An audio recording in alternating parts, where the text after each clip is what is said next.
이 하나님의 말씀 마태복음 5장 7절 말씀을 지난 안식일에 이어서 다시 한번 묵상하겠습니다. 마태복음 5장 7절, 오늘은 이 말씀을 다 같이 한번 읽도록 하겠습니다. 시작. 긍휼히 여기는 자는 복이 있나니 저희가 긍휼히 여김을 받을 것이며. 아멘.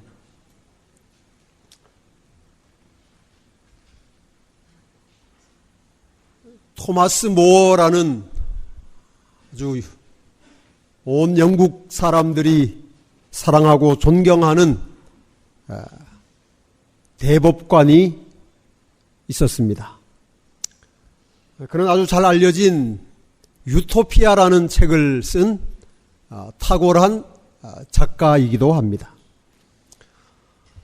정말 진실하고 정직했던 사람입니다.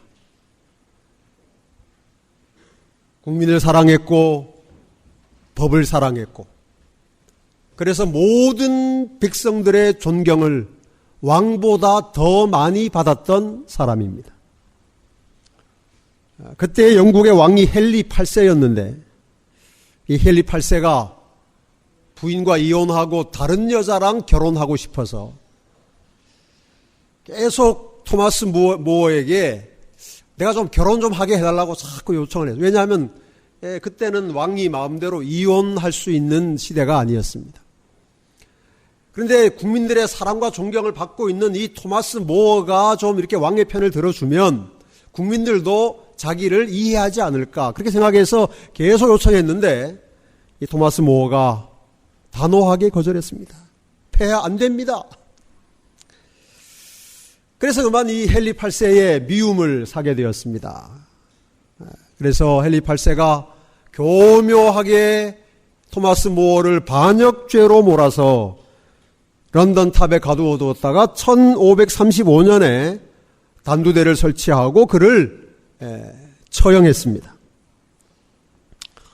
토마스 모어에게 죄가 없다는 것은 온 영국이 다 압니다.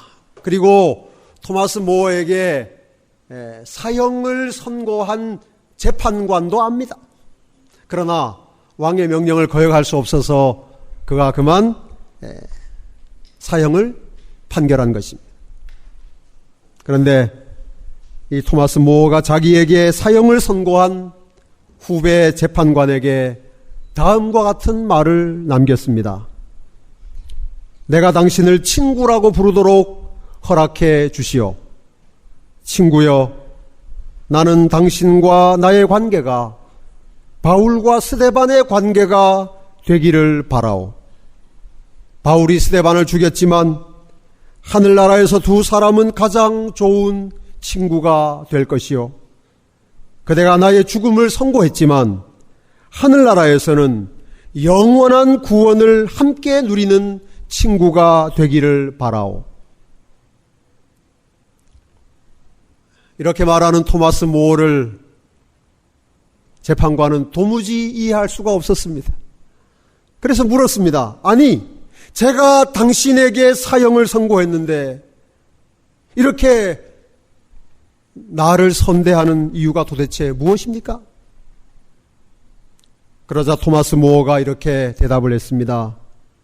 주께서 나에게 먼저 긍휼을 베풀어 주셨기 때문이요. 주께서 나에게 먼저 긍휼을 베풀어 주셨기 때문이요. 우리가 얼마나 다른 사람을 긍휼히 여겨야 하는지를 묻는 베드로의 질문에 예수님은 70번씩 7번이라도 긍휼히 여겨야 한다고 대답하셨습니다. 우리가 잘 아는 것처럼 유대의 랍비들은 형제의 잘못을 3번까지는 용서해 주어야 한다고 가르쳤습니다. 3번입니다. 그런데 베드로는 예수님의 제자답게 거기에다가 4번을 더해서 유대인들의 2배도 넘는 7번을 제안한 것입니다. 대단한 아량입니다. 그러나 예수님은 베드로를 칭찬하는 대신 베드로가 상상도 하지 못할 만큼의 큰 긍휼을 베풀어야 한다고 대답하신 것입니다. 우리가 형제 자매를 긍휼히 여기는 일에는 조건도 제한도 없다는 말씀입니다. 여러분, 우리는 이렇게 엄청난 예수님의 말씀을 순종하며 살도록 부름받은 하나님의 자녀들입니다. 좀 기가 막히십니까? 야, 이거 내가 하나님 믿으면 이렇게 살아야 되는 거야? 그렇습니다, 여러분. 그렇게 사셔야 합니다. 예수님이 우리에게 가르쳐 주신 신앙이 무엇입니까?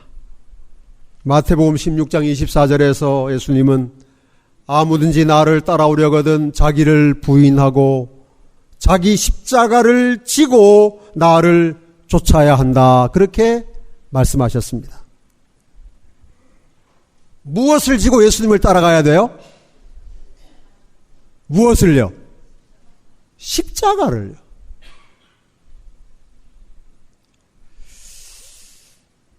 근데 여러분, 십자가를 지고 가는 것은 여러분 옛날에 운동회 때 쌀 가마니 지고 달리는 것하고는 같을까요? 다를까요?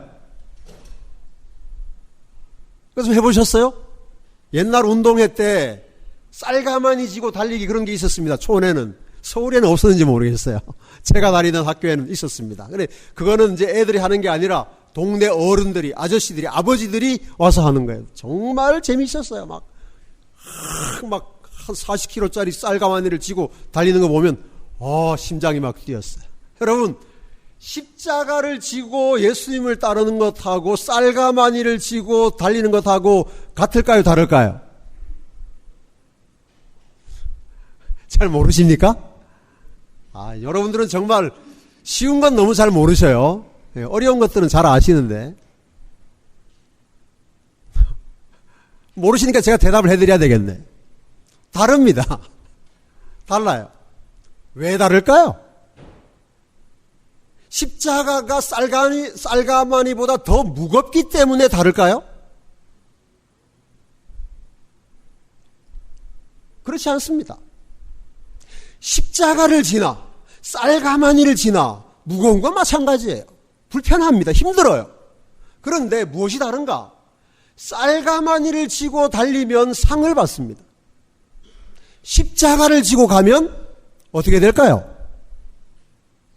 십자가는 왜 지는지 아십니까? 십자가는 상 받으려고 지는 게 아니에요. 십자가는 지고 간 사람이 거기에서 죽습니다. 죽기 위해서 지는 것이 십자가입니다.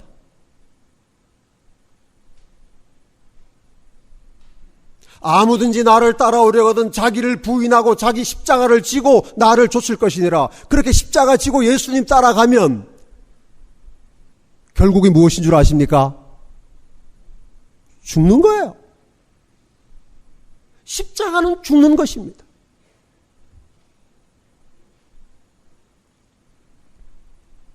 그런데 요즘 기독교 안에 십자가를 오해하는 사람들이 많습니다.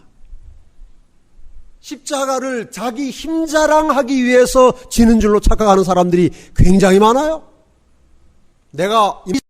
나 이 정도 십자가 질 수 있어. 여러분, 십자가는 힘자랑하는 것 아닙니다. 어떤 사람들은 남들에게 인정받기 위해서 십자가를 지는 사람들도 있습니다. 내가 이만큼 십자가를 졌으니 이만큼 대접해줘야지, 인정해줘야지. 그러나 여러분, 십자가는 그것을 아무리 잘 진다고 해서 아무도 인정해주지 않습니다. 십자가를 지는 사람에 대한 유일한 인정은 무엇인가? 저놈은 죄인이구나. 죽어서 마땅한 죄인이구나. 그것이 십자가를 지는 사람이 기대할 수 있는, 받을 수 있는 유일한 인정입니다.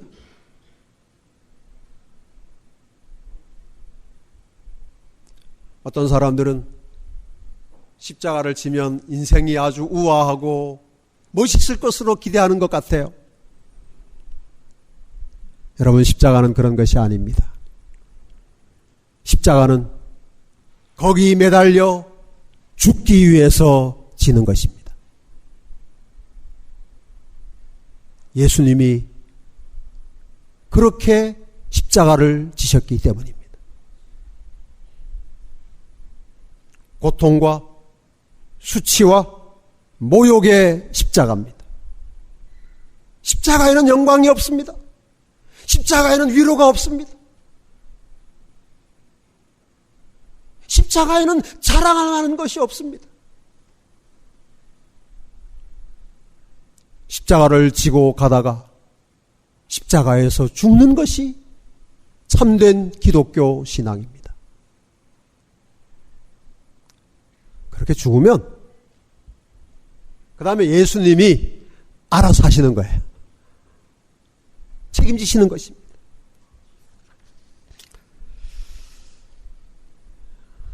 여러분, 저는 오늘 이 안식일에 우리가 다 예수님과 같이 예수님을 따라 십자가를 지는 그리스도인 삶을 살기로 결심하기를 호소합니다. 십자가를 지는 삶에는, 십자가를 지는 신앙에는 세상이 바라고 기대할 만한 아무것도 없다는 사실을 기억하십시오. 그러나 십자가를 지는 것이 아니라면 그것은 가짜 믿음, 가짜 신앙, 가짜 기독교입니다. 아무리 믿음과 소망과 사랑을 말해도 십자가를 지는 것이 아니라면 그것은 거짓입니다. 여러분, 십자가는 이론이 아닙니다. 십자가는 학문이 아닙니다. 십자가는 삶이고 현실입니다. 오늘 하나님께서 다시 마태복음 5장 7절 말씀을 펴시고 우리에게 말씀하십니다. 긍휼히 여기는 자는 복이 있나니 저희가 긍휼히 여김을 받을 것이다. 여러분, 긍휼히 여기는 것도 십자가를 지는 일입니다. 그리스도인의 삶에 십자가를 지지 않고도 이룰 수 있는 것은 아무것도 없습니다. 아무것도 없습니다. 죽기를 각오하고 죽을 때까지 져야 하는 것이 십자가이고, 그렇게 십자가를 질 때에 우리의 삶에 맺히는 것이 성령의 열매입니다.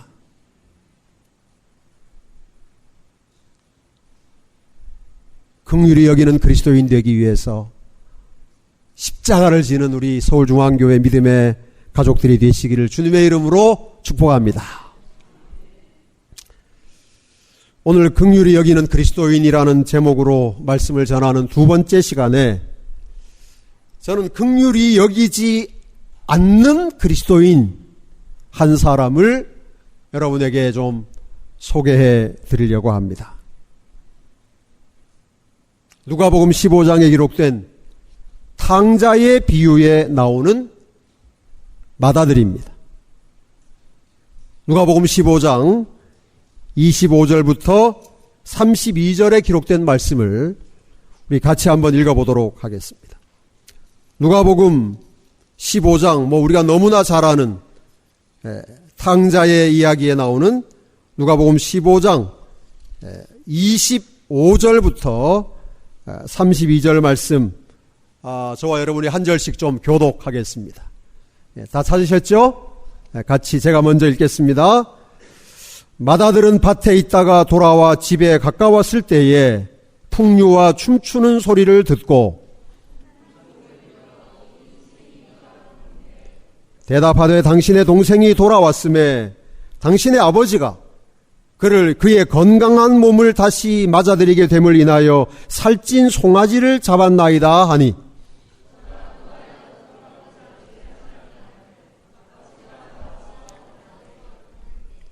아버지께 대답하여 가로되 내가 여러 해 아버지를 섬겨 명을 어김이 없거늘 내게는 염소 새끼라도 주어 나와 내 벗으로 즐기게 하신 일이 없더니,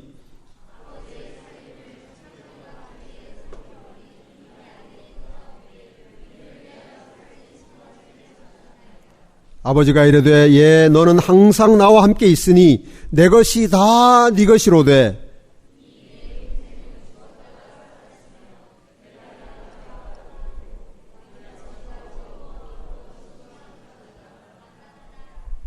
아멘. 네. 오랜만에 읽으시죠? 네. 아버지의 집에 있는 두 아들은 하나님의 교회 안에 있는 두 부류의 그리스도인들을 대표합니다. 교회 안에 탕자와 같은 교인만 있다면 아무런 문제도 일어나지 않습니다. 왜냐하면 아버지의 집에 돌아온 그 자체로 감사하고 만족하기 때문에 더 이상 바랄 게 없습니다. 모든 것이 감사하고 모든 것에 만족합니다. 어떤 불평도 원망도 없습니다. 다른 사람이 나를 이렇게 대접해준다 저렇게 대접해준다 생각할 필요도 여지도 없습니다. 왜냐하면 이 탕자가 아버지의 집에 돌아올 때 단단히 결심한 게 있어요. 뭐냐 하면 이제는 내가 아버지 집에 가서 내 아들로 살 그런 염치는 없다. 이제는 뭐로 살겠다? 품꾼으로 살겠다. 그렇게 작심을 하고 왔기 때문에 이제는 아버지가 자기를 품꾼으로 여겨도 행복합니다. 탕자예요. 하나님의 자녀된 것이 너무 감사해서 내가 아버지의 집에 사는 것이 너무 행복해서 다른 사람이 어떤 대접을 받는지 그 생각할 겨를도 여지도 없습니다. 저는 우리 서울중앙교회 가족 모두가 늘 하나님 앞에서 이런 탕자의 마음으로 하나님을 섬기며 살게 되기를 간절히 바랍니다. 탕자가 행복해요.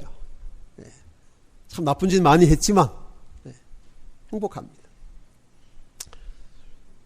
근데 문제는 맏아들과 같은 교인 때문에 일어나는 경우가 대부분입니다. 자, 여러분, 이 맏아들이 도대체 어떤 사람입니까? 동생이 아버지의 유산을 다 팔아서 집을 떠날 때에도 묵묵히 아버지 곁을 지킨 아들입니다. 동생이 먼 나라로 가서 그 많은 유산을 날려버릴 때에도 아버지 집에서 쉬지 않고 일한 사람입니다. 동생이 하나님을 잊어버리고 산 세월 동안 맏아들은 안식일 예배는 물론이거니와 화요 기도회와 금요 안식일 환영 예배조차도 빼먹은 적이 없는 사람입니다. 동생의 일상이었던 술, 담배, 마약, 노름에는 손도 댄 적이 없습니다. 창기? 근처에도 가보지 않았습니다. 맏아들은 도덕적으로, 윤리적으로, 종교적으로 탁월한 사람입니다. 칭찬받아 마땅한 사람입니다. 열심히 봉사하고 헌신하는,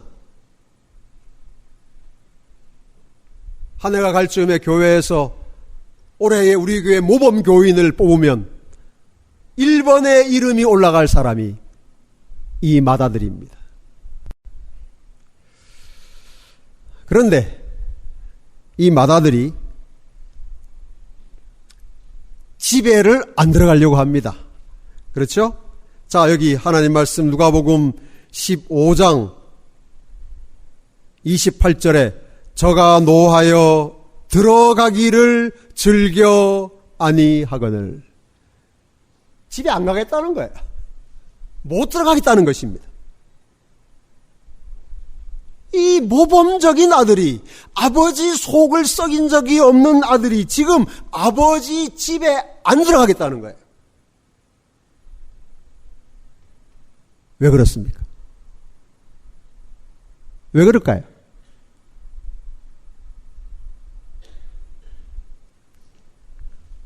아버지의 처사를 이해할 수 없었기 때문입니다.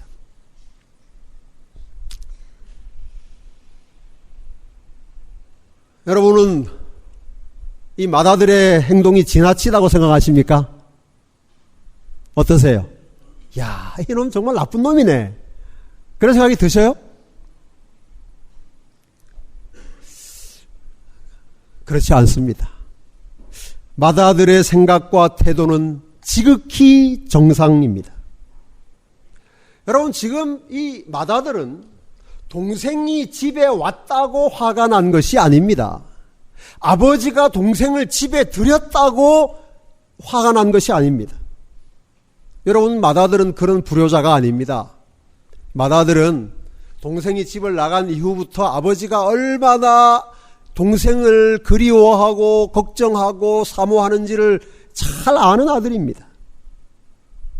그래서 이 맏아들은 동생이 돌아와서 아버지의 슬픔이 끝나기를 원했을 것입니다. 그런 효성이 없는 아들이라면 이렇게 아버지 옆에 남아서 이렇게 열심히 묵묵히 일할 수가 없어요.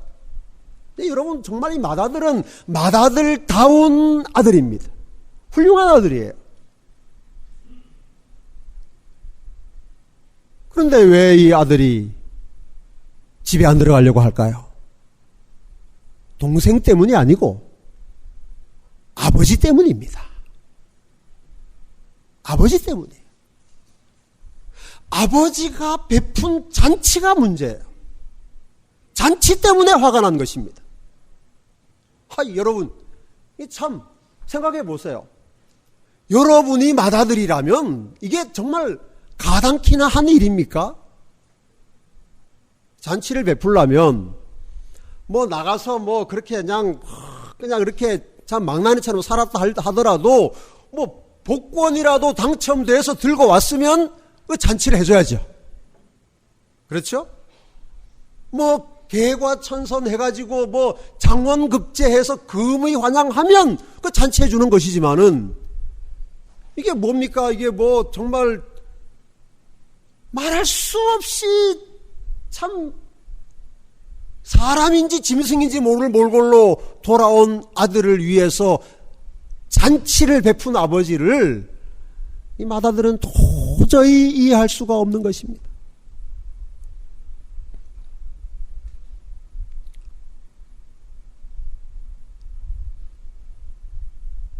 그래서 집에 안 들어간다고 했어요.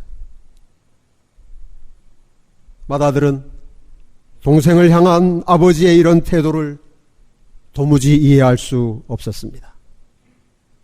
그래서 그는 아버지가 베푼 잔치에 들어가기를 거절했습니다. 그래서 여러분 어떻게 됐어요? 아버지의 집에 있을 자격이라고는 손톱만큼도 없는 작은 아들은 아버지의 집 안에서 잔치를 먹고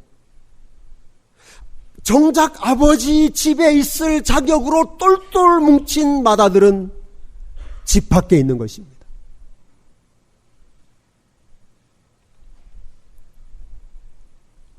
이런 걸 우리는 요새 말로 아이러니라고 합니다. 아이러니. 말이 안 돼. 그런데 여러분, 이 말이 안 되는 사랑을 베푸시는 분이 바로 우리의 하나님 아버지십니다. 설명할 수 없는 사랑이에요. 상식을 벗어난 긍휼입니다. 이해할 수 없는 불쌍히 여김입니다.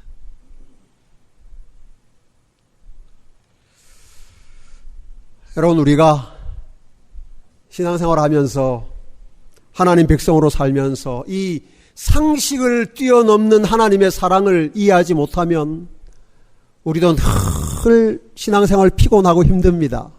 괴로워요. 왜 하나님 도대체 왜 저러시는 거야? 말이 안 되잖아. 불공평하잖아. 지금 이 맏아들의 마음이 그겁니다. 이게 뭐 하나님 아버지 도대체 어떻게 되신 거야 이거?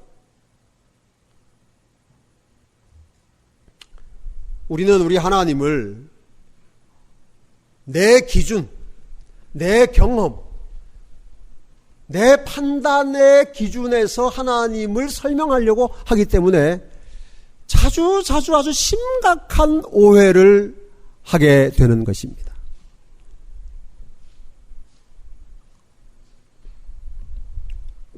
여러분, 정의라는 단어를 좋아하십니까? 정의. justice. 정의. 정의로운 사회.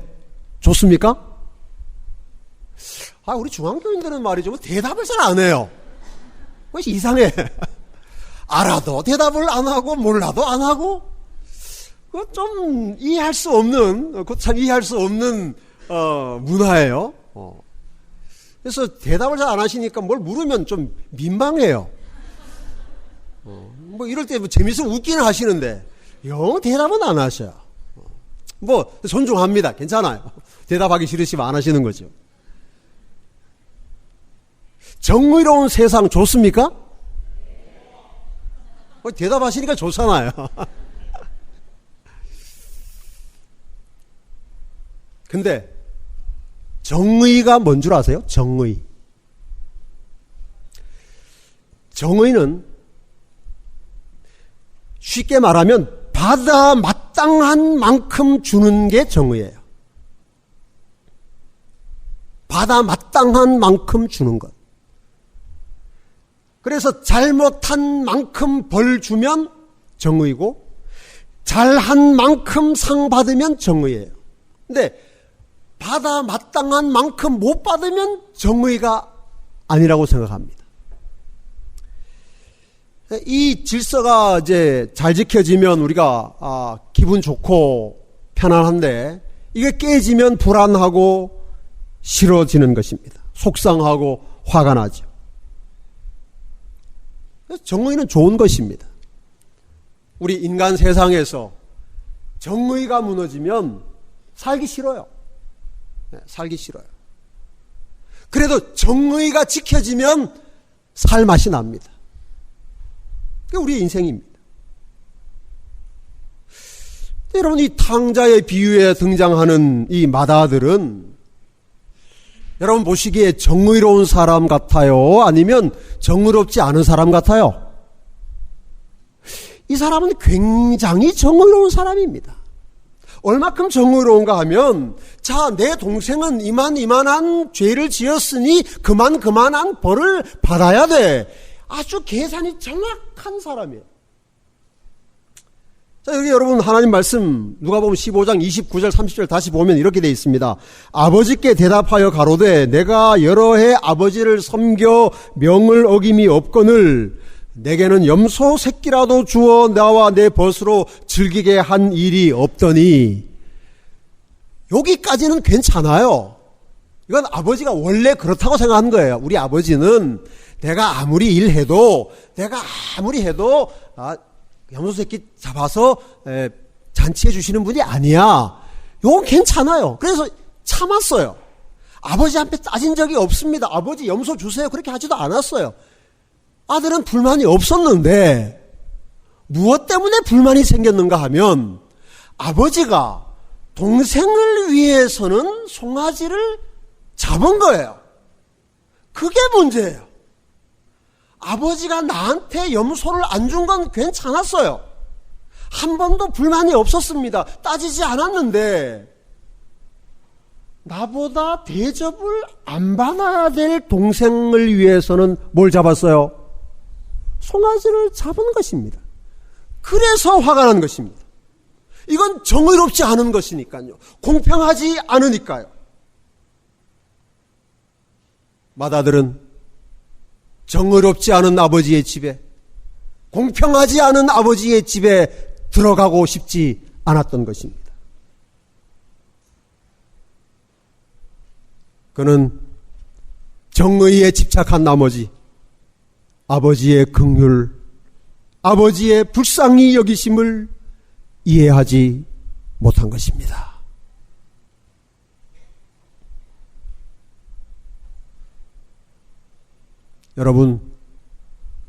여러분은 정의의 하나님을 믿으실 뿐 아니라 긍휼히 여기는 하나님을 믿으시기 바랍니다. 우리 하나님은 정의로우신 분이세요. 온 우주의 그 누구보다 하나님은 정의와 공평으로 통치하시는 만왕의 왕이요 만주의 주가 되십니다. 그러나 그 하나님께서는 또한 한없이 죄인을 긍휼히 여기시는, 불쌍히 여기시는 우리의 아버지시라는 사실을 기억하시기를 바랍니다. 여러분이 이 땅에 사는 날 동안 하나님의 정의로움만을 찾아다니신다면 여러분은 아버지의 집에 머무는 것이 불편할 것입니다. 여러분이 정말 하나님이 언제나 정의만을 이 땅에서 행하셔야 한다고 생각하신다면 하나님의 교회 안에 있는 것이 여러분에게는 괴로운 일이 될 것입니다. 왜냐하면 하나님께서 때때로 그분의 정의를 행하시는 시간을 미루어 놓으시기 때문입니다. 내가 말하는 대로 언제나 공평하게 정의롭게 모든 일을 판결해서 보여주시는 것이 아니라 때로는 그것을 오랫동안 뒤로 미루어 놓으시고 오늘은 그저 말할 수 없는 당신의 긍휼과 자비와 불쌍히 여기심만을 나타내시기 때문에 여러분이 하나님의 집에서 언제나 모든 것이 공정하고 정의로워야 한다고 생각하신다면 여러분도 마다들처럼 아버지의 집에 들어가는 것이 싫어질지도 모릅니다.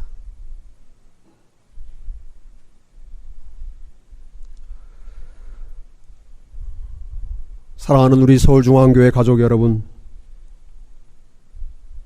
오늘 이 탕자의 비유를 통해서 우리가 깨달아야 할 중요한 교훈은 우리가 이 땅에 사는 날 동안 우리 하나님의 긍휼하심을 바라보아야 한다는 사실입니다. 하나님이 다른 사람을 어떻게 대하시느냐, 저 사람에게 어떤 은혜를 베푸시느냐, 그것이 아니라 나의 하나님, 나에게 어떤 은혜를, 어떤 사랑을, 어떤 긍휼을 베푸셨는가를 바라보는 것이 이 땅에 사는 날 동안 우리가 해야 할 일입니다. 마다들의 문제가 무엇입니까? 왜 아버지가 나에게는 해주지 않던 일을 내 동생에게는 하시는가? 그것이었습니다. 마찬가지로 오늘날 우리가 자주 우리의 신앙에 시험이 되는 이유가 무엇입니까? 하나님께서 저 사람은 저렇게 대하시면서 왜 나에게는 이렇게 대하시는가? 이것이 우리를 심각한 영적 갈등으로 이끌어가는 요인입니다. 그러므로 우리는 하나님의 긍휼하심을 바라보아야 합니다. 다른 사람을 향한 긍휼이 아니라 나를 향한 긍휼, 나에게 베푸신 긍휼에 집중해야 합니다. 여러분, 집 안으로 들어가기를 거부하는 마다들에게 아버지는 말했습니다. 예, 너는 항상 나와 함께 있으니 내 것이 다 네 것이로되. 이 마다들은 그가 이미 오랫동안 누리고 있던 아버지의 사랑과 긍휼을 모르고 있었던 것입니다. 자신이 아버지로부터 받은 긍휼이 동생이 받은 것보다 더 크고 넓고 완전하다는 사실을 모르고 있었습니다.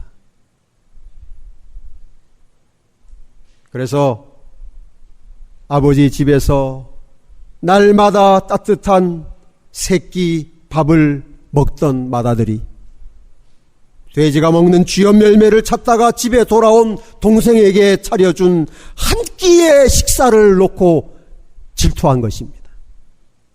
어떻게 저놈한테 저걸 줄 수가 있지? 내가 아버지 집에서 먹은 밥은 다 잊어버렸어요. 그건 의미가 없어요. 여러분, 우리가 하나님 믿으면서 얼마나 그런 불평 많이 하고 살았는지 한번 생각해 보시기 바랍니다. 많은 그리스도인들이요, 하나님이 내게 주신 건 당연하다고 생각해요. 그건 당연하지. 나는 할 만큼 했으니까. 저 사람은 뭐야? 아무것도 안 했는데 왜 저런 거야? 똑같은 이 마다들의 생각입니다. 이러니까 우리의 마음에 그냥 불평과 원망이 떠나지 않는 것입니다. 지금 동생이 누리는 것이 내가 누리는 것보다 정말 큽니까? 여러분, 이런 오해가, 이런 착시가 우리의 신앙 생활에 얼마나 자주 있는지 모릅니다. 내가 받은 은혜, 내가 받은 용서, 내가 입은 긍휼을 모르는 것은 그리스도인에게 있을 수 있는 가장 큰 비극입니다. 절대 행복하지 않기 때문입니다.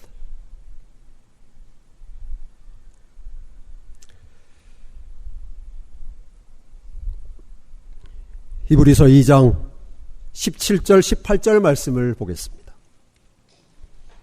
히브리서 2장 17절 18절에 우리 예수님에 대해서 히브리서의 기자는 이렇게 기록하고 있습니다. 그러므로 저가 범사의 형제들과 같이 되심이 마땅하도다. 이는 하나님의 일에 자비하고 충성된 대제사장이 되어 백성의 죄를 구속하려 하심이라. 자기가 시험을 받아 고난을 당하셨은즉 시험 받는 자들을 능히 도우시느니라. 아멘. 여러분, 여기 17절에 저가 범사의 형제들과 같이 되심이 마땅한데 이는 하나님의 일에 뭐하고? 자비하고. 여러분, 이 자비하고에 해당하는 헬라어 단어가 마태복음 5장 7절에 긍휼히 여기는 자는 복이 있나니 할 때 그 긍휼과 똑같은 단어예요. 자비와 긍휼은 같습니다. 그러니까 우리 예수님이 우리의 대제사장으로서 하늘에서 사역하실 때 우리에게 자비를 베푸시는데 우리의 대제사장이신 예수께서 베푸시는 자비가 곧 우리를 향한 뭐예요? 긍휼이에요. 긍휼과 자비는 같은 것입니다. 지금 우리 예수님은 우리의 긍휼하고 충성된 대제사장이십니다. 우리는 예수님의 긍휼하심 때문에 죄 용서를 받고 예수님의 긍휼하심 때문에 호흡하며 살아가고 있는 것입니다. 주님의 긍휼하심이 아니면 우리는 아무것도 아닙니다. 그러므로 성도들이시여, 우리 주님의 긍휼하심에 집중하십시오. 주님이 나에게 얼마나 큰 자비와 사랑과 은혜와 긍휼을 베푸셨는지를 기억하시고 주님이 주신 것을 여러분의 형제와 자매들에게 나누어 주시기 바랍니다. 토마스 모어가 내가 당신에게 사형을 선고했는데 왜 당신은 나에게 이렇게 친절을 베푸냐고 묻는 그의 후배 법관에게 주께서 나에게 먼저 긍휼을 베푸셨기 때문이라고 이야기했던 것처럼 성도들이시여, 여러분도 긍휼히 여기는 하나님의 자녀들이 되시기를 바랍니다. 주님께서 우리를 긍휼히 여기셨기 때문입니다. 예수님이 이 땅에 다시 오시면 인자가 아버지의 영광으로 그 천사들과 함께 올 때에 그때에 각 사람의 행한 대로 갚아 주실 것입니다. 정의를 세우실 것입니다. 온 우주의 공의를 완성하실 것입니다. 그때 하나님 앞에서 긍휼을 베풀었기 때문에 더욱 큰 긍휼하심을 입는 저와 여러분이 되기를 간절히 바랍니다. 우리 서울중앙교회 모든 성도들이 세상을 긍휼히 여기고 사람을 불쌍히 여김으로 예수님을 따라가고 예수님을 닮아가는 재림 성도 되시기를 주님의 귀하신 이름으로 축복합니다. 하나님 우리 아버지, 오늘 다시 주의 거룩한 말씀을 우리 앞에 펴시고 긍휼히 여기는 그리스도인 되라고 말씀해 주셔서 감사합니다. 우리가 받은, 우리가 경험한 주님이 쏟아 부어주신 긍휼을 기억하고 그 긍휼하심을 세상을 향하여, 우리의 이웃을 향하여, 형제 자매를 향하여 흘려보내는 한 주일을 살게 하여 주시옵소서. 예수님 이름으로 기도하옵나이다. 아멘.